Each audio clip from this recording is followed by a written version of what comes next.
Isang mapagpalang araw na naman nga at nagbabalik ang inyong pilingirang rakiterang biriterang Asia's Remix. At dahil nga may hap pa kami na chicken dito sa freezer, ito nga at kinuha ko na at naisipan ko nga lutuin. I-air fryer ko nga ito, pero bago ko nga ito isalang sa air fryer, lilinisan muna at pakukulong ko nga muna ito. Linisan nga nating mabuti ang manok kahit pa-frozen yan bago natin isalang. Yes mga karimix, kailangan muna natin pakuluin at lagyan natin ng mga reka-rekado at pampalasa sa pagpapakulo para na mapagsalang natin sa air fryer ay malasa na siya at malambot na. Kanya-kanya pa rin tayo ng diskarte mga karimix, kasi meron kasi na hindi na nagpapakulo ng manok at isinasalang na lang sa air fryer. Ang gusto ko nga ay yung pinapakuluan muna siya sa mga rekado at pampalasa. Tapos iigahin nga yung sabaw or yung tubig para manuot sa laman ng manok ang lasa ng mga rekado. Sa ganun nga ay di malasang malasa siya pagka na air fryer mga na. Pangkaraniwang pampalasa at rekado lang naman din ang nilalagay ko dito habang nagpapakulo. At habang waiting nga tayo sa manok, eto nga at kinuha ko na sa cabinet itong aming air fryer na napakatagal na rin hindi namin nagagawi. Bili na naman nga kasi kaming kumain ng hindi na ini-air fryer. Kaya lang naman kami nagkaroon ng air fryer dahil nga si Habibi nagka-issue sa pagkain na bawal nga ang mga mamantika. Kaya naman naisipan namin na bumili nga ng air fryer. Nung wala na siyang nararamdaman, ayan, back to normal na naman. Siyempre dahil matagal nga natin hindi nagagamit, hinugasan ko muna yun at pinunasan ko nga at malikabok din. At chinek ko nga rin at binaligtad ko ang manok na pinapakuluan ko. Nang sa ganun nga ay pantay ang lasa nila once na maiga ang tubig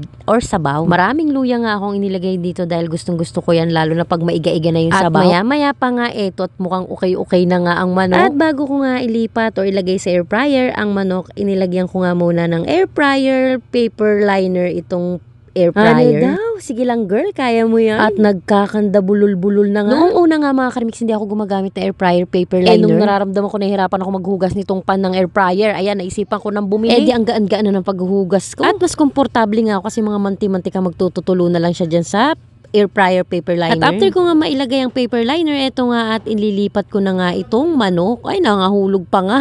Saka gustuhan ko ipakita yun, nagkakandahulog pa. May ginalaw, nag-shoot pa rin sa kasirola. After ko nga mailagay ang manok at maayos ko nga, ilalagay ko yung mga sibuyas bawang, yung luya doon sa ibabaw. Mas nasasarapan kasi ako pagka lahat ng mga rekado na nasa kasirola ay ililipat or ilalagay ko pa rin doon sa mismong manok sa ibabaw. Uulitin ko po mga karimix, ito po ay kanya-kanyang style ng pagluluto. At ang ginagawa ko is my own version.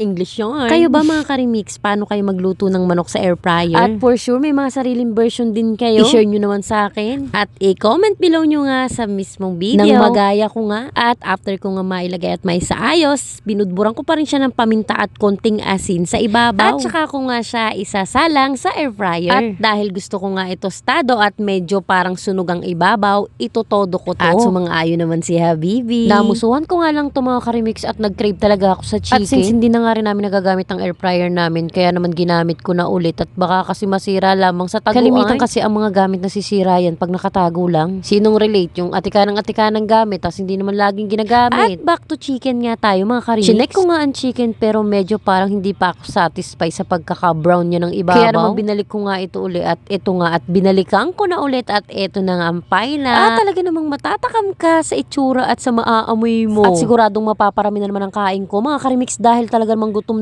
na ako sa dami ng ginawa ko. Dahil si Habibi nga lagi nagluluto kaya naman nagpresenta ako for today's video. At eto na nga, try din na ang ating chicken ala Asia's Remix. Tara at tikman natin. Siguradong busog-lusog na naman tayo. At yun lang for today's video mga karimix. Maraming salamat sa patuloy na panonood.